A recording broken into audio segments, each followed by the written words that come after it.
बुद्ध का जन्म एक धनी परिवार में हुआ था, लेकिन उन्होंने ज्ञान प्राप्त करने के लिए अपने धन और स्थिति का त्याग कर संसार को जन्म मरण और दुखों से मुक्ति दिलाने के सत्य मार्ग एवं दिव्य ज्ञान की खोज में रात्रि में राजपाट का मोह त्याग कर वन की ओर चले गए। जहां जाकर वह एक पेड़ के नीचे बैठ गए और प्रण किया कि जब तक उन्हें दुख के रहस्य का उत्तर नहीं मिल जाता तब तक वह हार नहीं मानेंगे।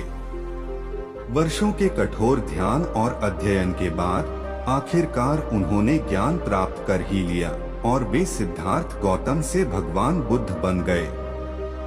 भगवान बुद्ध को बौद्ध धर्म का संस्थापक कहा जाता है। उनकी शिक्षाओं से बौद्ध धर्म का प्रचलन हुआ।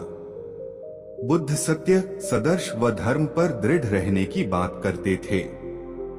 बुद्ध के धर्म प्रचार से भिक्षुओं की संख्या बढ़ने लगी। बड़े बड़े राजा महाराजा भी उनके शिष्य बनने लगे। भिक्षुओं की संख्या बहुत बढ़ने पर बौद्ध संघ की स्थापना की गई और उन्होंने अनगिनत लोगों को अधिक नैतिक और करुणामय जीवन जीने के लिए प्रेरित किया है।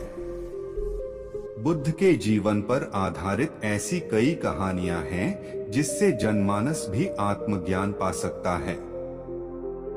आज हम आपको भगवान बुद्ध की कई अद्भुत कहानियों से परिचित कराएंगे। ये कहानियां आपको जीवन के बारे में बहुत कुछ सिखा सकती हैं। गौतम बुद्ध ने लोगों बहुत सरल और प्रेम भाव से ज्ञान की बातें बताई। अगर आप गौतम बुद्धा की कहानी अच्छे से सुनना चाहते हैं तो मेरे इस वीडियो को अंत तक ध्यान से सुने। तो चलिए बिना समय गवाएं बुद्ध के ज्ञान के महासागर में डुबकी लगाएं और अपनी चेतना को आनंद के अद्भुत सैर पर ले चलें। बहुत समय पहले की बात है, एक बहुत गरीब इंसान था। उसके साथ उसकी पत्नी और 2 छोटे छोटे बच्चे भी थे। उसका अपने परिवार का पालन पोषण करना बहुत कठिन हो गया था। उसका दिमाग काम नहीं करता था और मन भी अशांत रहने लगा। तभी उसने अपना घर छोड़ने का फैसला लिया। एक रात जब उसकी पत्नी और दोनों बच्चे सो रहे थे तो वो चुपचाप घर से चला गया।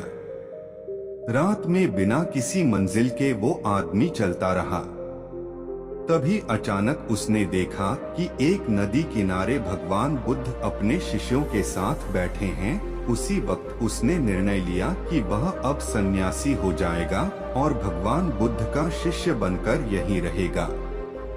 उसके बाद वह भगवान बुद्ध के चरणों में जाकर गिर गया और उनसे विनती करने लगा कि वो उसे अपना शिष्य बनाकर अपने साथ ही रख लें। भगवान बुद्ध ने उस गरीब इंसान की बात सुनकर उसे अपना शिष्य बनाकर अपने साथ रख लिया। भगवान बुद्ध अपने शिष्यों के साथ आगे बढ़ते हैं। रास्ते में चलते चलते थक गए थे। सब रुककर एक पेड़ के नीचे विश्राम करने लगते हैं। तभी भगवान बुद्ध को गर्मी के मारे बहुत तेज प्यास लगने लगी। उन्होंने अपने नए शिष्य से कहा, यहाँ पास में ही एक सरोवर है, तुम जाकर वहाँ से पानी ले आओ। भगवान बुद्ध का आदेश मानकर वह सरोवर से पानी लेने चला गया।